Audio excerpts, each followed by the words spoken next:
Well, hello there, and welcome to the living room of the dollhouse for another reading from The Secret Language of Birthdays by Gary Goldschneider and Hugh Stelfers for January 16th, the day of fulfillment. And here at the top of the page is a visual representational image of the day of fulfillment. What do we have? Well, we have us an image of, oh, boom, it's a can it focus? A palm tree with a ladder, ostensibly so you can grasp for a fulfilling coconut, assuming you're stranded on a desert island and you're starving there. That's right. So does that speak to the day of fulfillment? Perhaps in those regards. That having been said, not altogether all too important, the visual representational image there, not when it's January 16th and it's somebody's birthday. That's right. So what's important around here in that case? Wishing you a happy birthday. That's right. That's why I'm here. But if this video finds you late, I don't know, days, weeks, months, as so often is the case, I hope you had a happy birthday. That's right. Now, for everybody else who's joining us randomly or more ideally to celebrate January 16th birthday, I just want to say hello, welcome, and I hope you enjoy yourself. Now, before I dive in with the redirect, something I like to do around these here parts, and that's roll some dice. This is the DykASSt birthday broadcast, so I like to live up to the namesake, but I do so more importantly for synchronicity's sake. And here I rolled a 1 and a 5 for a 6. Now, what is synchronicity, you're probably wondering? Well, my friends, a lot of the times we get out into the world and we're very laser or narrow of focus. We often have the blinders on to what's going on around us. Yeah, we see a lot of the stuff, but we might not lend much concern to as much. And I bring this up because, as I heard tell, the universe or the higher powers that be will put things in our path to help us realize our goals or manifest our aspirations. But if we got the blinders on, hey, we may not be apt to see those things or, like I said, lend them much concern. And so this is a bit of an exercise, if you like, into how to notice those signs that the universe might be putting down in front of you with a specific sign intention there between us and the universe. One we can't help but notice. Hopefully. That's right. Your daily numbers. Now, you don't have to go with the numbers I rolled for you. The intention is here. But it's probably advisable you raid that Yahtzee set that you got in the closet there and grab a couple dice so that you can ascribe directional values to number sets and time limits with which to go in those directions. That is, if you decide to take on a little bit of a synchronicity walk and try to drum up some coincidences there, if you like. But that having been said, pick yourself a spot out in town or a place maybe you never go, or maybe a place that's dear to your heart, and head on out there. It's time to get some steps in, right? It's your birthday. Time to do something fun. So get yourself your first time value there, your directional value as well, and head on out. But like I said, get those blinders off, all right? You want to start taking in everything around you like a sponge, because you never know. The day might start to take on a little bit of a theme. Let's go with the visual representational image here. Maybe you start seeing palm trees everywhere. Maybe not real palm trees in the case of you, I don't know, living in Alaska or some such place where they don't grow. But it might be a sticker up on a transformer box. You know, those slap taggers like to put up all sorts of random things. Or maybe it's ladders everywhere, underneath something that's fulfilling, if you like. Hey, who's to say? That seems like a little bit of a reach, but hey, you never know. Coconuts are often out of reach. There you go. But that having been said, maybe you get on with this first leg of your journey and you don't see anything. Well, you know what? Take a moment to compose yourself. Just take in things around you. Maybe you happen to notice that, oh, there you are. You're on 6th Avenue. Very well could be. Those are the kind of things to look out for. Things you might not have noticed in passing there. So maybe that's all you really take in, but I would say use that as an example that the universe is showing you you're on the right path. So roll yourself another time value, another direction to go in and head out. Maybe at the end of this one, you just happen to find yourself in front of a building with the 6 or a 15 in the address there. Hey, you know what? I would say use that as an example. You're once again in the right place. So maybe go in that building. Maybe it just so happens to be, I don't know, a pet shop, let's say. And I know you're probably not in the market for a pet shop, but hey, the universe has put you in front of this particular store. So head on in, see what you see. Maybe they got the betas on special. I don't know. And when you look in there, hey, what's this? Maybe there's a little desert island with a plastic palm tree on there in the aquarium. You know what? I would just take that again as a sign that interesting things are bound to happen. And maybe at this point, somebody saddles up to you because they're in the market for a beta. And that's the one they have their eye on. And they're like, "You're not buying this, are you?" Like, "Oh, no, I'm just attracted to the palm tree." And they're like, "Excuse me?" You know what? People are bound to be asking questions. But be very open about what's going on. Show them your dice. Perhaps show them this video. Just say, "Hey, I'm out here just following what the universe has in store for me." And they might go, "That's crazy." And you go, "I know. I just can't believe it myself, but I need to do something fun on my birthday." And they go, "No, no, no, no. It's my birthday too." Oh, how about that? And there they were, buying themselves a little present. And you just made yourself a new friend, a little kismet, synchronous friend there. And who's to say, maybe they just so happen to join you on this journey because they want to get a little bit of magic in their lives too, specifically on their birthday. So I think you get the idea. Get out there, see, taste, touch, smell a little bit of the magic, and you'll understand why I brought it up. That's right. Drum up some coincidences, drum up some synchronicities. That having been said, let's get on to the birthday read. Your month is January, your day is the 16th, your sign is 24 to 27 degrees Capricorn of the Capricorn III period specifically, and your quality and element is Cardinal Earth. All right, January 16th, the day of fulfillment. Fulfillment is the ultimate goal of a January 16 person, whether of a personal, social, or even universal nature. Ultimately, it is a feeling of satisfaction or wholeness that those born on this day are after, often involving a completion, rounding off, and tidy resolution to endeavors. But this is not the whole story. Fulfillment also includes an intangible something which says that they have done their best and that their hopes and wishes have finally been realized. In a sense, this subjective state, which may not last very long before a new goal is set, it says in parentheticals, signals for them that things, quite simply, have gone well. Such indications of well-being and acknowledgement are needed regularly by January 16 people, as a kind of ego reinforcement or security apparatus. And those born on this day are well suited for work where they can clearly accomplish tasks in a given time, rather than occupations with a great deal of uncertainty and flux. As for any habituated person, however, their feelings or satisfaction may diminish over time unless the projects are upped both in their scope and intensity. This is where the chance of failure can enter the picture. The excitement sharpens, the involvement deepens, but so does the risk of projects falling through. And consequently, those born on this day who may not be well adept for stress, it says in parentheticals, have to learn to deal with more improbable outcomes. And of course, a certain lack of fulfillment which now and then insidiously rears its head. Worse yet, they may perversely come to accept uncertainty as the norm and ultimately deprive themselves of fulfillment altogether. Successful January 16 people recognize when challenge becomes self-destructive and find a realistic level for their endeavors. They come to know and accept themselves and live with their limitations. And it is crucial that they find their work, niveau, or niche in society. And indeed, those January 16 people who accomplish a series of varying but not necessarily increasingly intensive objectives are more likely to find lasting happiness.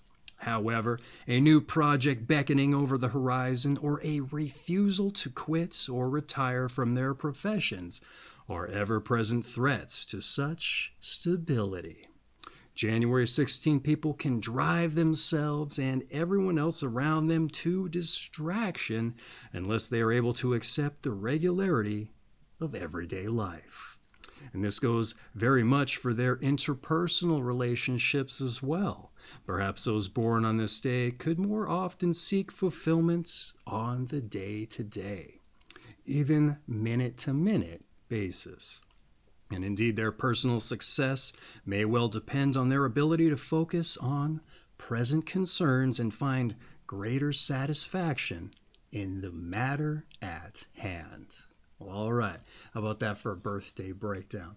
I would say it was rather narrow a focus, which a lot of these Capricorn days have been. Usually, when the writing or the reading goes into this kind of thing, there's only one particular day or numbered day rulership where they hyper focus down on one particular element and then expand out within that narrow focus to a broader scope. But they've been doing that here consistently for the Capricorns, and they didn't neglect doing it for you as well. But like I said, I think they expanded quite a bit and really examined the idea of fulfillment here and how it really dovetails into just about every aspect of your life.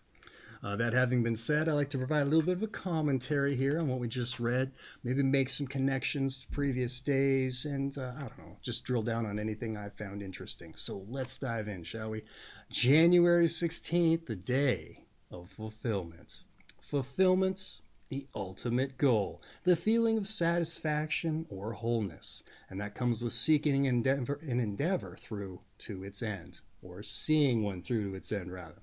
Ideally, its intended end, I would say. All right, you want to go for the end that you see, not the one that just so happens, or one with an otherwise surprisingly fortuitous end. I would personally imagine. I like to be surprised. All right, maybe not so for you.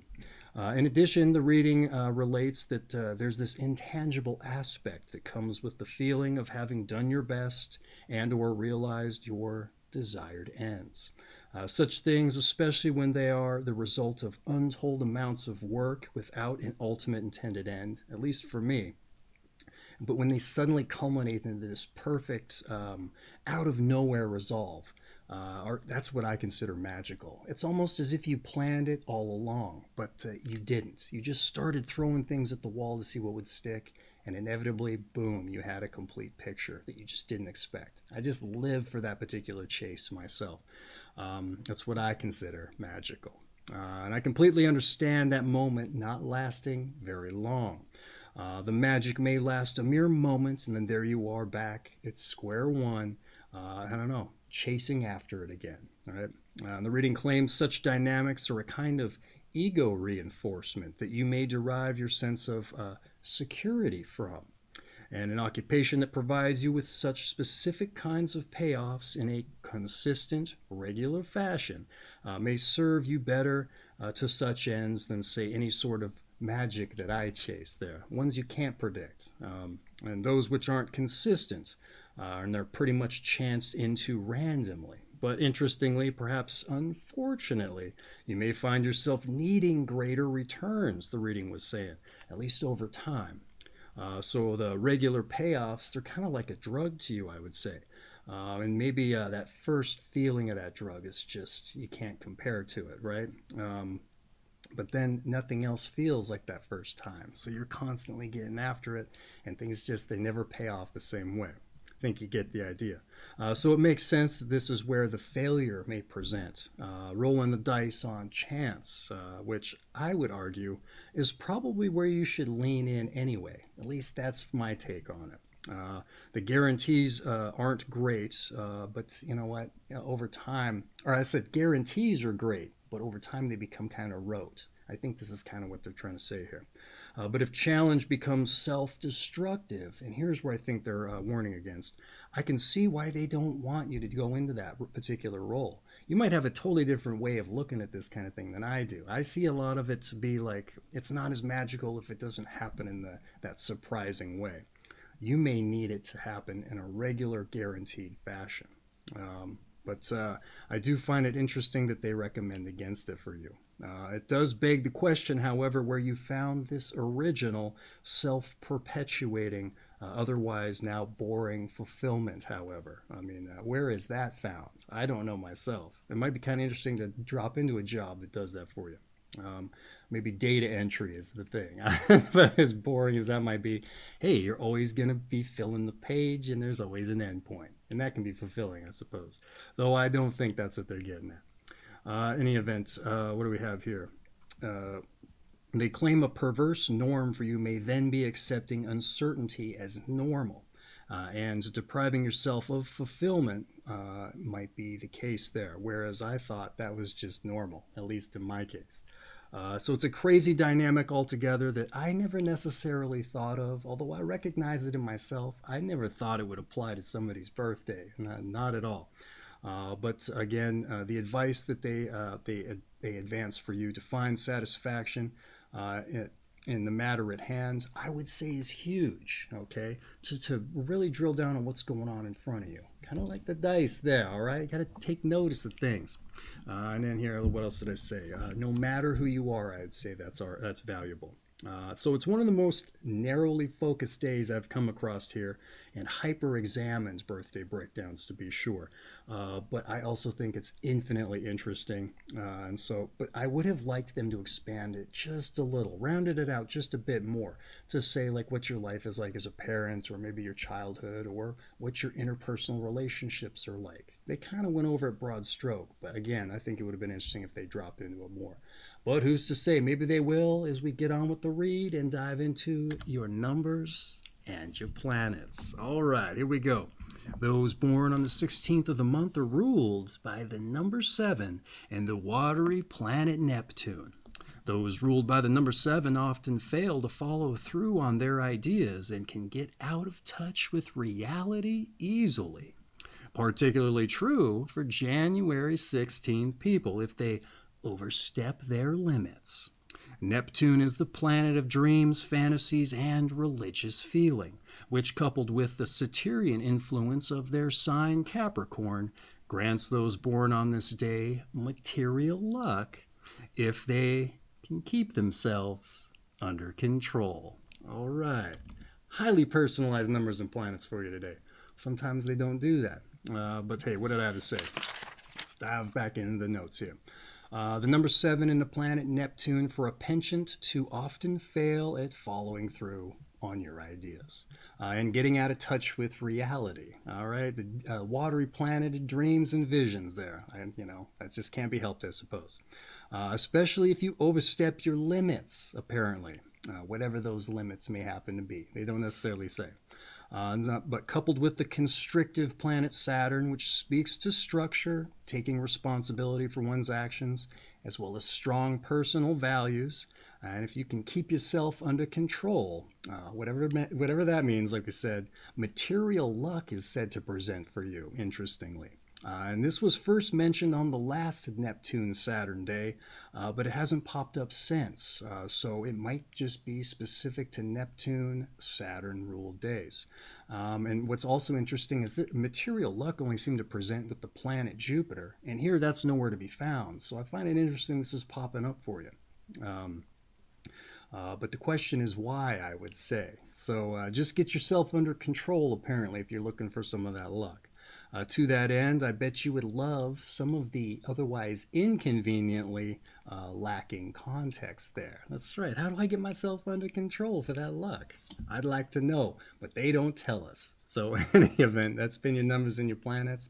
So let's move on to your tarot. That's right, the tarot, one of the more eclectic of the New Age metaphysical ideologies. But hey, we don't have to take it home with us to start dealing out the cards to predict our future, however they may be used. But it's our birthday. Let's see what it has to say. Sometimes we can make connections with other things. And in any event, let's dive into it, shall we?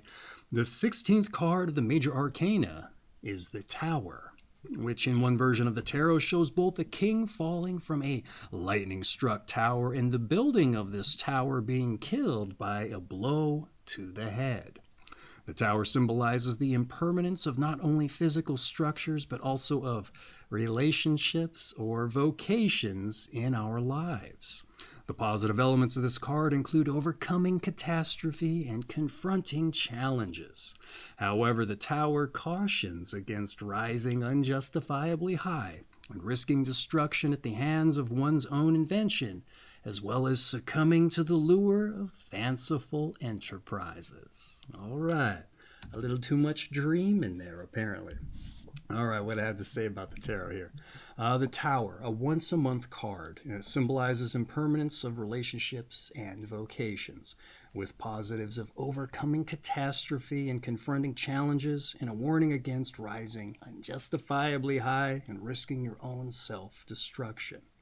For a little bit of context there for you that was otherwise lacking in the other areas. Let's see here.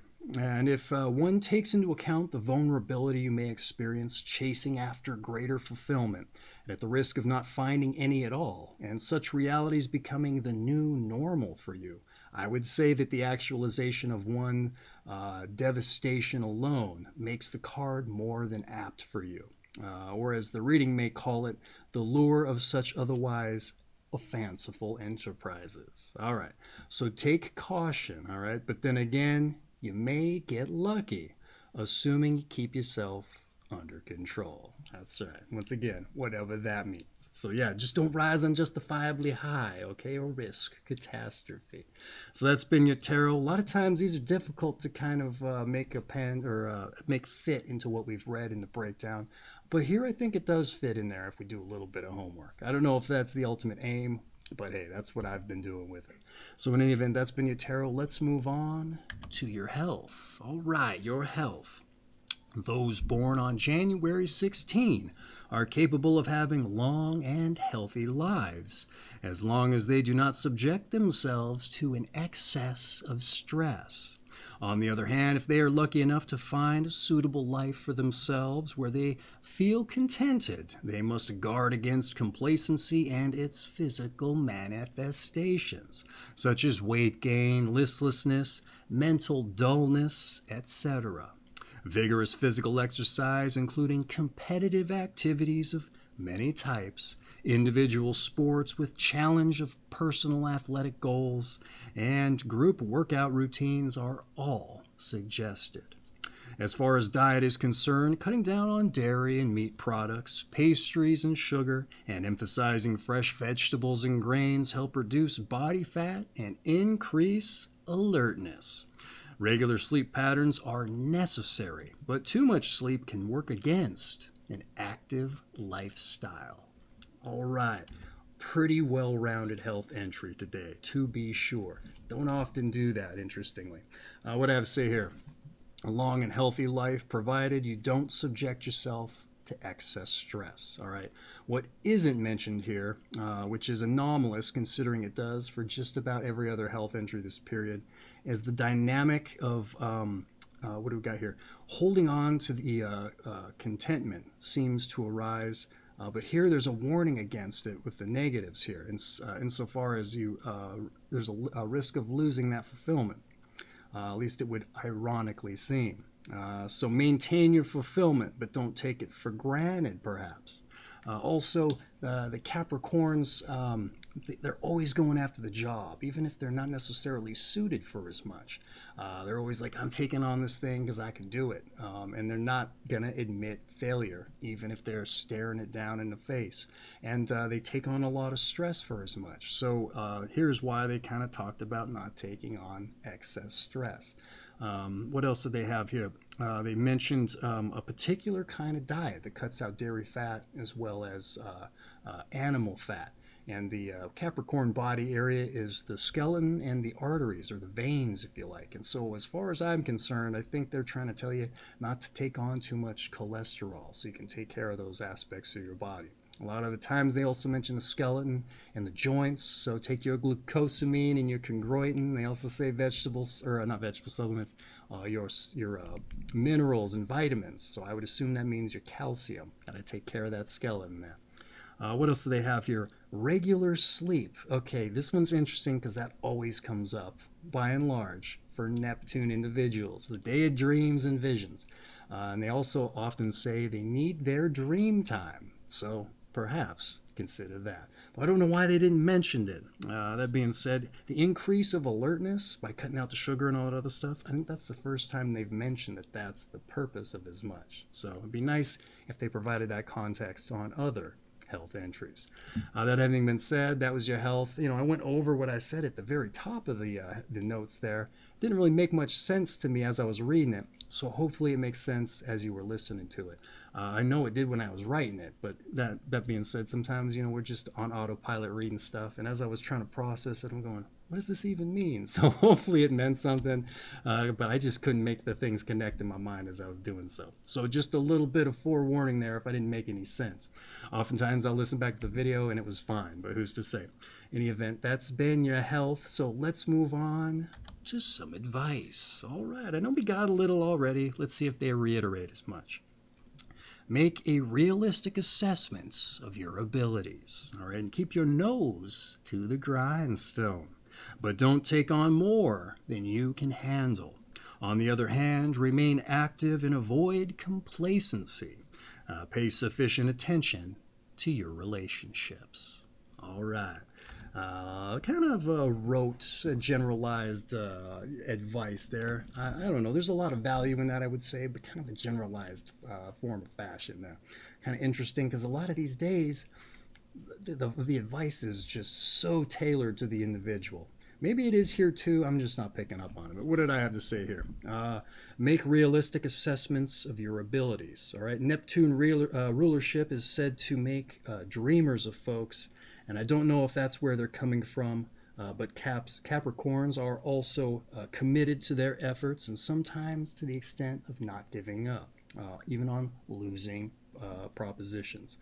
So maybe make efforts to be objective regardless what they may be trying to say. Yeah, so you know what? Try to be objective. That's always going to be good for you. Balance is also a thing that pops up a lot of these days. So try to balance those things that may be getting out of an even keel there. They also said don't take on more than you can handle. A common Capricorn through line here. You don't need excess stress, and you may think you're more than capable, all right?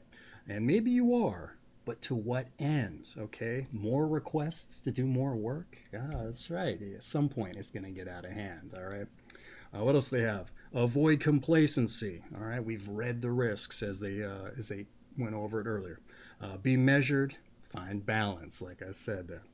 Pay attention to relationships, they says. More Capricorn advice for sure, because they're just so career-oriented or cause-oriented. Sometimes they're so committed to a cause, they even abandon their own, their own personal fulfillment there. And this is the day of fulfillment, all right? We got to be fulfilling ourselves. Don't be giving it all to a cause or someone else, all right?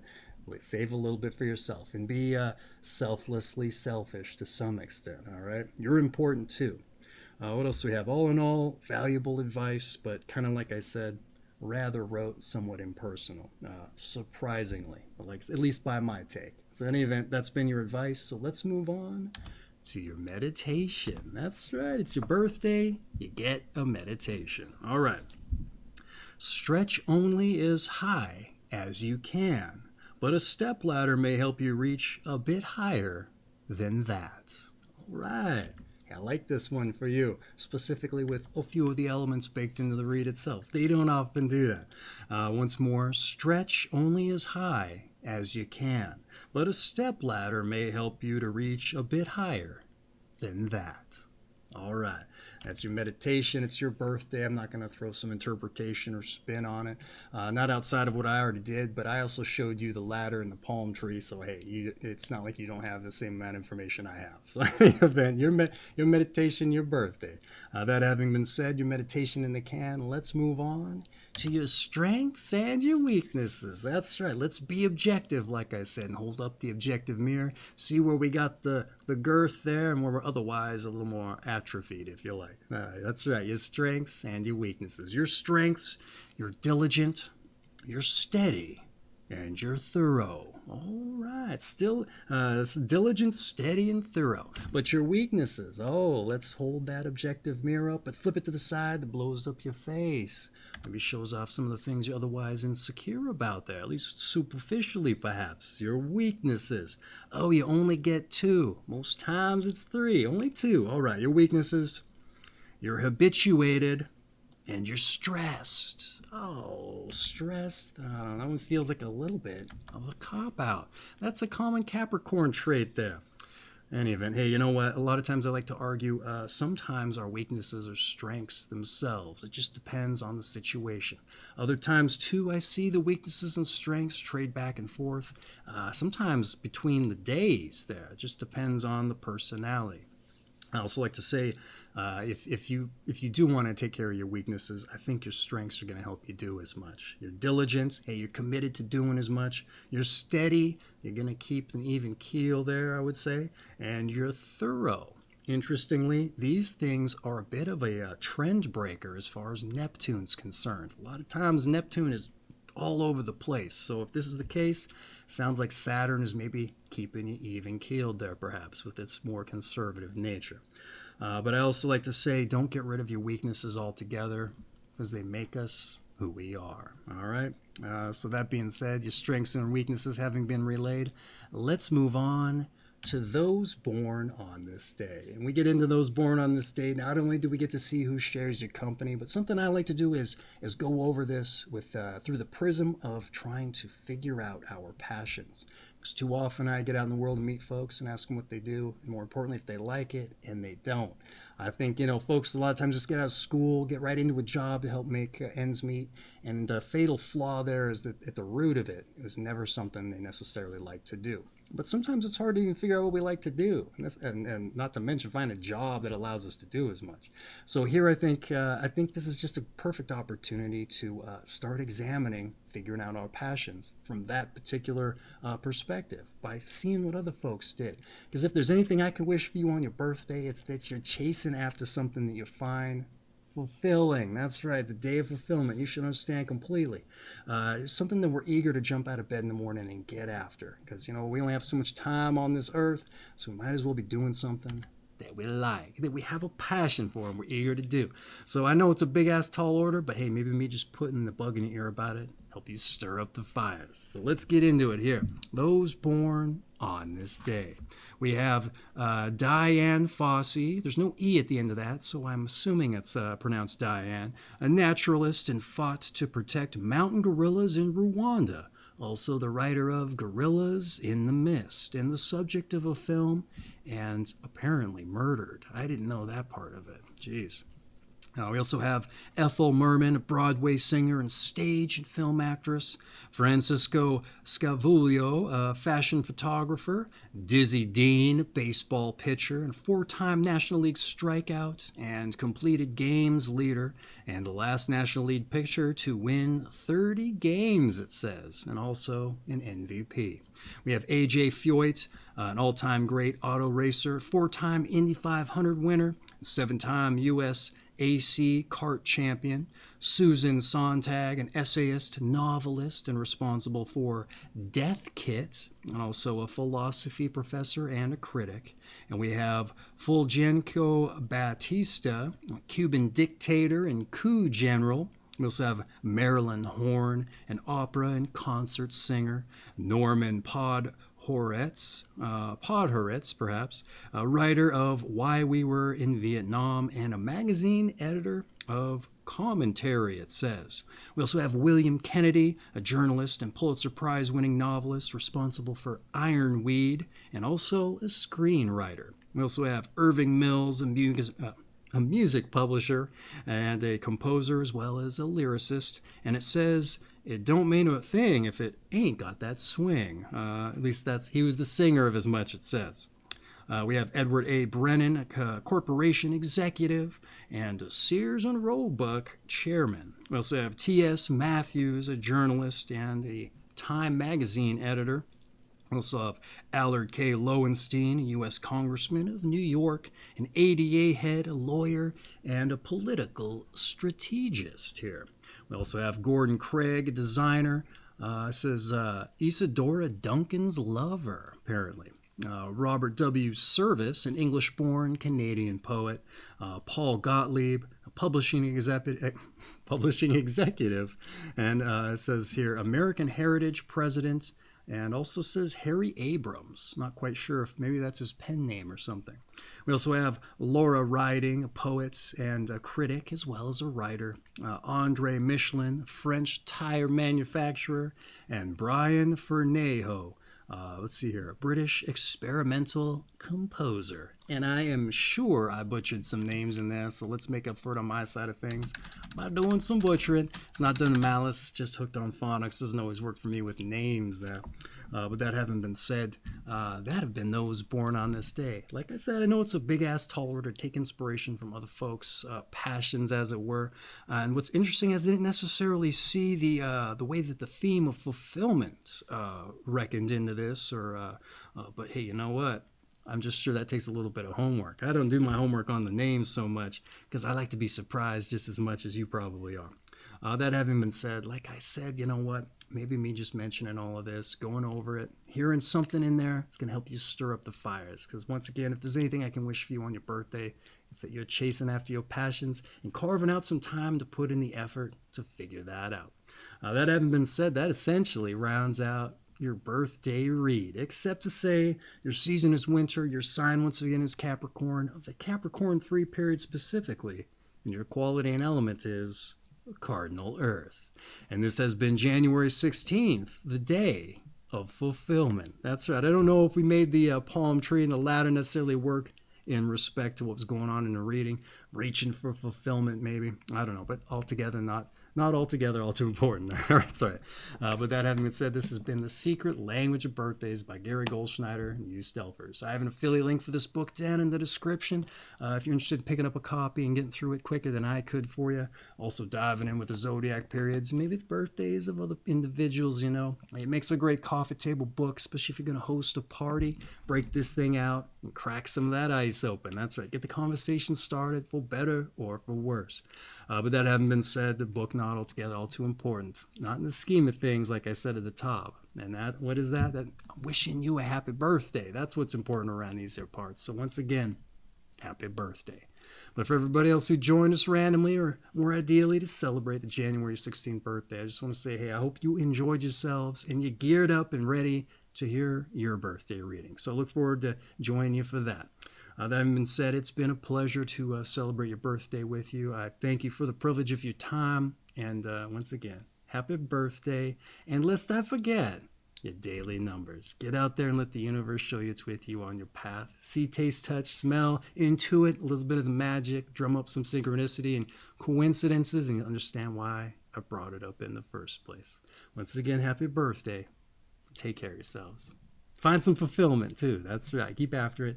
And don't get out of control lest you abandon the chance at some material luck. Apparently. That's right. Take care.